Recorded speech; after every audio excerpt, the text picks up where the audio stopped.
சிவகங்கை வேட்பாளர் H. ராஜாவை ஆதரித்து முதலமைச்சர் எடப்பாடி பழனிசாமி தற்போது பிரச்சாரத்தில் ஈடுபட்டிருக்கிறார். அந்த நேரடி காட்சிகளை காணலாம். தொழிலதிபர்கள் முன் வந்து 304 திட்டங்களுக்கு ஒப்பந்தம் போட்டிருக்கிறாங்க. 304 தொழிற்சாலை தமிழ்நாட்டுக்கு வருகிற பொழுது படித்த இளைஞர்களுக்கு 5 லட்சம் பேருக்கு நேரடியாக வேலை கிடைக்கும். மறைமுகமும் 5 லட்சம் பேர் கிடைக்கும். ஆக மொத்தம் 10 லட்சம் பேருக்கு நேரடி வேலைவாய்ப்பை உருவாக்கி தந்த அரசு என்னுடைய அரசு. ஆனா ஸ்டாலினுக்கு மட்டும் கண்ணுக்கே தெரியல. நாங்க இவ்வளவு தூரம் தொண்டையே மங்கி போச்சு பேசி பேசி. அண்ணன் கூட சொன்னாரு கொஞ்சம் மெதுவா பேசுங்க அப்படின்னு அமைச்சர் எம்பி எல்லாம் சொன்னாங்க. எங்களுடைய திட்டத்தை தொண்டைக்காய் இன்னும் நிறைய இருக்குது. ஆனா வெயில் நேரமா இருக்கிறதுனால இன்னும் நிறைய கூட்டத்துக்கு போகணும். அதே நீங்க எண்ணி பாருங்க, என்னென்னலாம் அம்மா அறிவிச்சாங்களோ அனைத்தும் நாங்க செயல்படுத்தி கொண்டிருக்கோம். அதுக்கு மேல குடிமராமத்து திட்டம், ஏரி குளங்கள்லாம் தூர்வாரி அங்க பெய்கின்ற மழை நீர் முழுவதும் தேக்கி வைக்கணும். அதுக்கு 428 கோடி ஒதுக்கி 3000 ஏரி தூர்வாரியாச்சு. எஞ்சி ஏரிகள் அனைத்தும் தூர்வாரப்படும். அதே போல பெய்கின்ற மழை நீர் வீணா போய் கடல்ல விளக்குது. அப்படி வீணா போகின்ற நீரை அங்கங்கே தடுப்பணை கட்டி நிலத்தடி நீரை உயர்த்துறதுக்கு 1000 கோடி ஒதுக்கியிருக்கணும். விவசாயிகளுக்கு தேவையான திட்டம். அது உணவு பூங்கா சென்னைக்கு 2000 கோடியில தனியார் ஆரம்பிச்சிருக்காங்க. அதுக்கு அரசு உதவி செய்து அப்படி ஆரம்பிக்கின்ற பொழுது இங்க இருக்கின்ற சிறு குறு விவசாயிகள் பெரிய விவசாயிகள் காய்கறிகள் பழங்கள் உற்பத்தி செய்கின்ற பொழுது அந்த உணவு பூங்கா மூலமாக அதை கொள்முதல் செய்வாங்க. ஒரு 10 மாவட்டத்தில் தேர்ந்தெடுத்து முதற்கட்டமாக அங்க ஒரு மார்க்கெட் ஆரம்பிச்சு அதுல போய் நீங்க விற்பனை செய்யலாம்.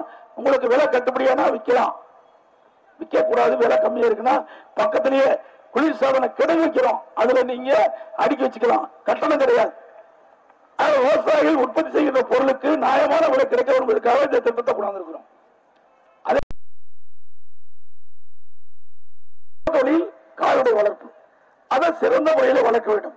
அதற்காக ஆசியாவிலேயே ஆசிய நாட்டிலே பெரிய கால்நடை பூங்கா நம்முடைய சேலத்துக்கும் விழுப்புரம் மாவட்டத்துக்கு கள்ளக்குறிச்சி மாவட்டம் ஆயிடுது.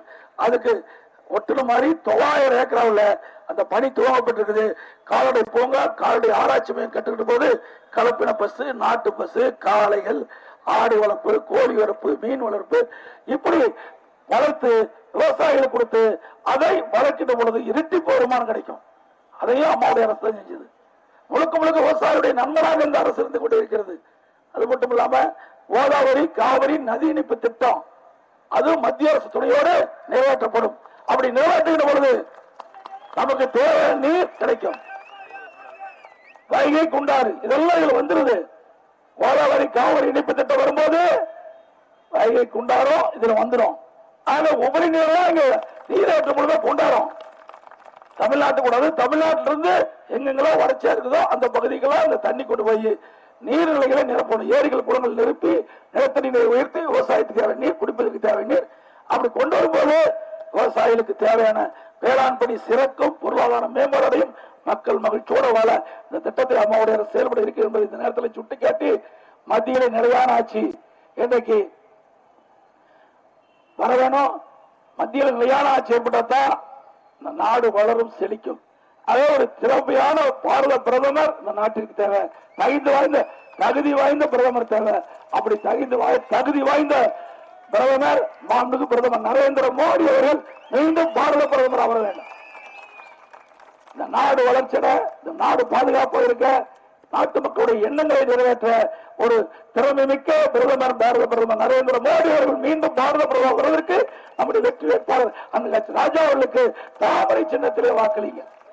நம்முடைய சின்னம் தாமரை சின்னம். தாமரை சின்னத்திலே வாக்களித்து அவர் லட்சக்கணக்கான வாக்கு வித்தியாசத்தில் வெற்றி பெற செய்ய இந்த சிவகங்கை நாடாளுமன்ற தொகுதியிலே மக்களுக்கு வேலைவாய்ப்பு உருவாக்கி தருவதற்கு மரியாதைக்கு அண்ணனுக்கு ஒரு வாய்ப்பை தாருங்கள் என்று சொல்லி என்னுடைய உரையை நிறைவு செய்ய நன்றி, வணக்கம்.